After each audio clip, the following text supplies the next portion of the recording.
Hey, it's Webs here, and it's time to howl at the moon with this Druid deck, which was inspired by a viewer of mine, Scot Bush, who left the deck list in the comment section of one of my videos. And Scott, if you're watching this, I really do appreciate each individual comment that you leave in the videos that you watch. It really does give me a good mindset of continuing to make, and I'm actually doing something that at least someone enjoys. Because to be honest, I never really expected my channel to grow even to the size that it is right now, as quick as it has. Now, with that all being said, the idea behind this deck is to rely on Moonfang to overwhelm your opponent with a hard to deal minion, where you can copy it using cards such as Menagerie Warden, Wildclaw, or Mark of the Spike Shell. So for mulligans, you usually want to keep a card that will draw you into other cards that are cheap in your opening hand, such as Living Seed or Guess the Weight.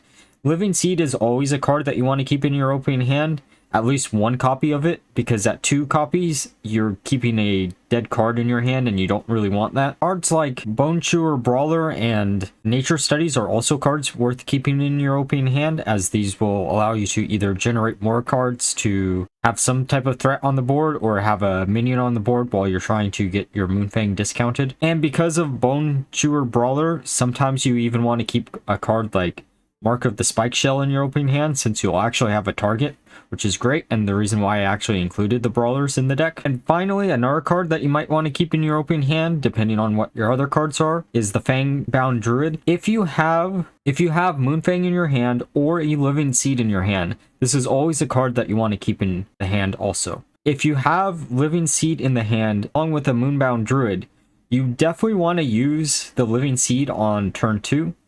Because then you can just draw into the Moonfang. Sure, you're not getting more than a 1 mana discount on the Moonfang. However, comboed out with the next turn being the Fangbound Druid that you're going to play, you then have a 2-cost Moonfang, which is going to be very devastating for a lot of people to deal with.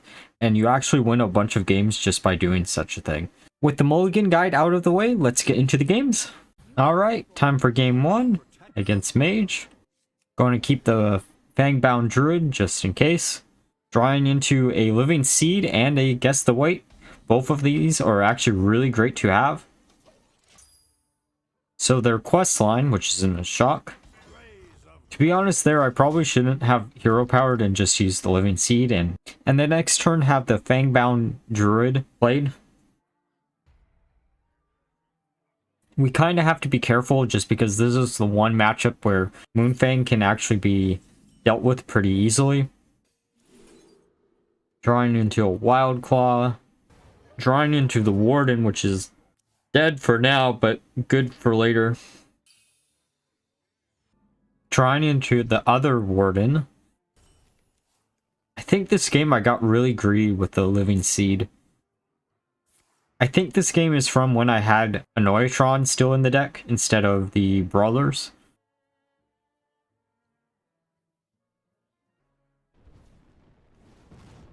So they're just going to kill their own minions so they can actually progress their quest line, which isn't bad for us, but at the same time, it's kind of sad that they have to do that.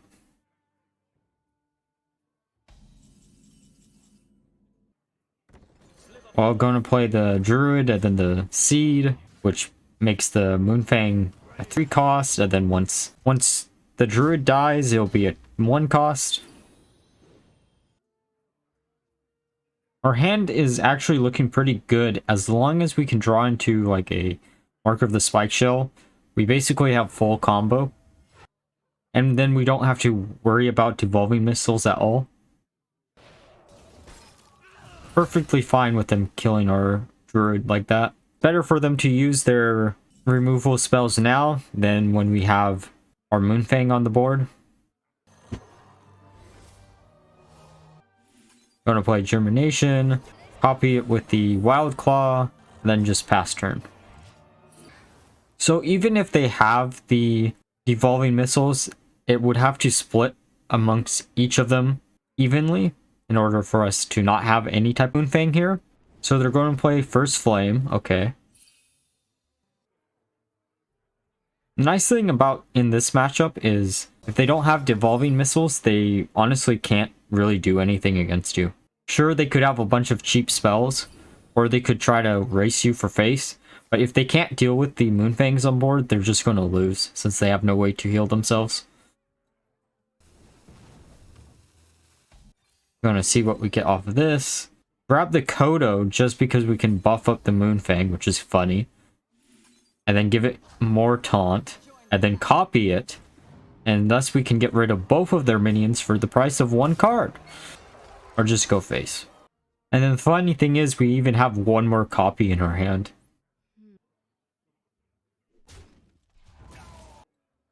Too bad Mage doesn't have Blizzard anymore, right? By freezing all of our copies. That quest reward is a little too late, my friend. A little too late.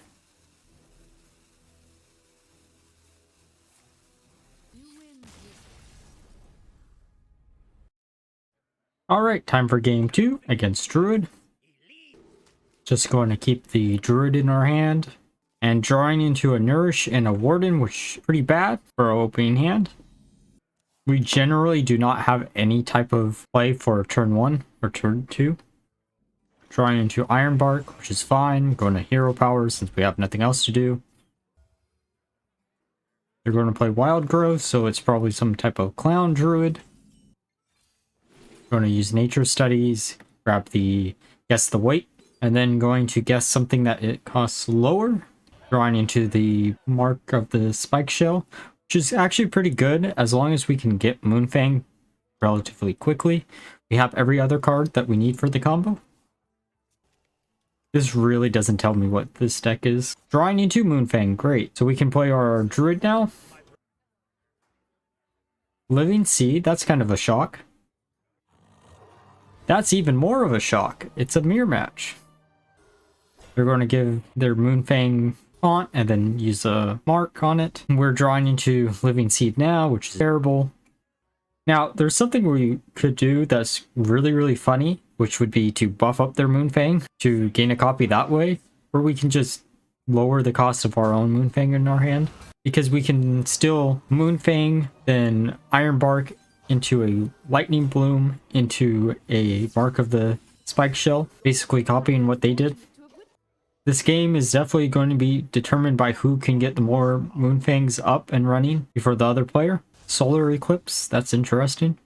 I wish Druid had some way to actually do direct damage with spells. Then maybe the Eclipses would actually be a deck all by themselves.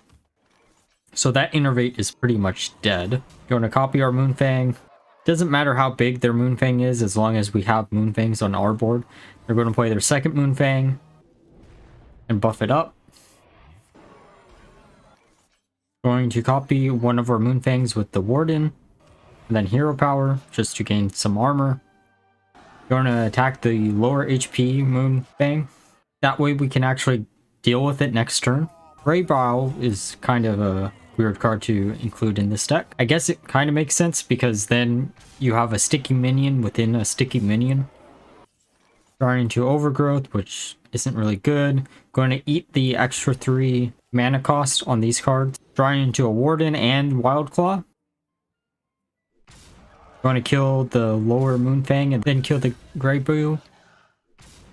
The best way we could have actually dealt with that would be if the Grey Boo actually landed on the watch post instead of another Moonfang. But sadly it didn't. Still fine because we have enough ways to duplicate our Moonfangs in our hand. Going to play the Druid with Wildclaw, just for the fact that we can discount the other Moonfang we have in our hand with the Druid, which makes it the better play here. A Neophyte, that's kind of interesting. I'm assuming they're not playing a really synergistic build around Moonfang, which probably means we'll be able to have more copies of Moonfang out than they will ever be able to, which in this matchup actually is probably a good thing. Going to copy our Moonfang and then copy it again.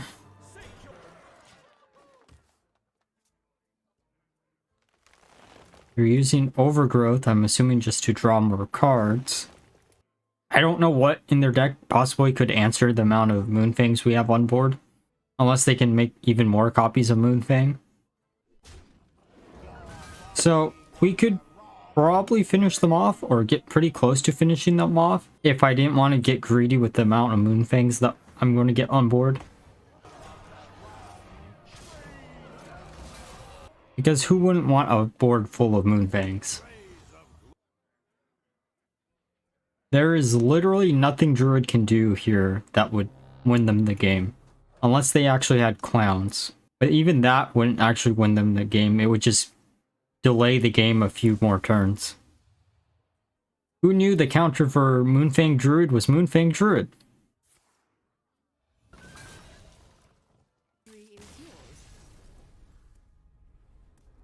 Alright, now that we're through the games, let's discuss how well the deck did and why I decided to make the changes to Scot's deck that I did. Overall, before I even made the changes, the deck performed decently well, which shouldn't really shock anyone. Moonfang is definitely one of those cards that is really difficult to get rid of for most opponents. There are very few meta-relevant cards that people are running that will actually deal with it in a decent amount of time, where you just lose the game if they do. Because Moonfang is your win condition and duplicating it or buffing it up is part of that win condition, you need to also make sure before placing your Moonfang down, you have another way to get a secondary copy of it, either on the board or in your hand. If it's in your hand, that allows you to have an additional backup plan for when they do get rid of the Moonfang on the board. So a combination of Mark of the Spike Shell and Iron Bar will allow you to actually keep one on board and one in your hand, which is very hard for your opponent to try to deal with. The only cards that I can say I consistently ran into where Moonfang was just terrible against were Evolving Missiles, which for some weird reason a lot of people are actually running the card in Mage. I'm assuming it's trying to counter out Hand Buff Paladin, but honestly, I haven't ran into much Hand Buff Paladin for that even to be a card that I would consider in Questline Mage. But because of the initial build's heavy reliance on Moonfang, I also wanted to include some cards that would allow me to make other cards in the deck not dead if you drew into them and you didn't have a Moonfang, just so you had some type of backup plan. The cards that I originally had tried out were the Best in the Shell instead of Talion and a Lunar Eclipse, since I thought, oh hey, it's another way to cycle through your deck and it gives you 2 additional taunts. Thus you can use it with Mark of the Spike Shell, or you could even use it in combination with Wildclaw to copy that, or the Menagerie Wardens. But I ended up scrapping that because A, it was just too high of a cost of a card to actually consistently use, and I decided it would be better to try to include some type of either taunt, battle cry, or death rattle minion that was low cost in the deck that you could give taunt with Ironbark and then just make Mark of the Spike Shell online again. So because of that, I had a few candidates that I really wanted to use. The first candidate that I tried was Annoyatron. I ended up replacing it with the Brawlers just because a Brawler buffed up is more threatening than having an Annoyatron buffed up, in my opinion. And being able to copy the Brawlers with a Spike Shell allowed you to have even more of a threat on the board. I also considered the Neophytes just because of the Battle Cry, and I figured, oh hey, if I gave it Taunt, then I could copy it with a Spike Shell, but I ended up just going with a Taunt minion instead, because then I don't have to rely on a secondary card to give it Taunt, use the Spike Shells on it. However, I do think scrapping the Lunar Eclipse was probably a mistake, just because there were times where my opponent would have a Watch Post and I had no way to deal with it, or a minion. And since this deck does run a lot of spell cards, you can easily discount any of your spell cards in your hand if you have the Lunar Eclipse. So I don't know what I would cut to put the Lunar Eclipse back in, but maybe cut the Talion, because Talion definitely is a card that you kind of want to keep in the deck just because it can get to Moonfang, but it's not consistent enough because of the Wardens. There were so many games, and the reason why I cut it in some versions of this deck, where you would draw into a Warden when you needed a Moonfang, and because you don't have the Moonfang, the Warden was just a dead card in your hand, and you're like, well, I guess I can't do anything. But I ended up putting the Talion back in the deck just because of the fact that you can also use it as a target for a Mark of the Spike Shell. And sometimes, and I mean sometimes, it'll draw into Moonfang. I didn't end up lowering it down to 1 copy just because I wanted to have additional copies of Moonfang, or the possibility to make additional copies of Moonfang. With that all being said, if you enjoyed the video, please leave a like, subscribe, and a comment down below, and until next time, bye bye.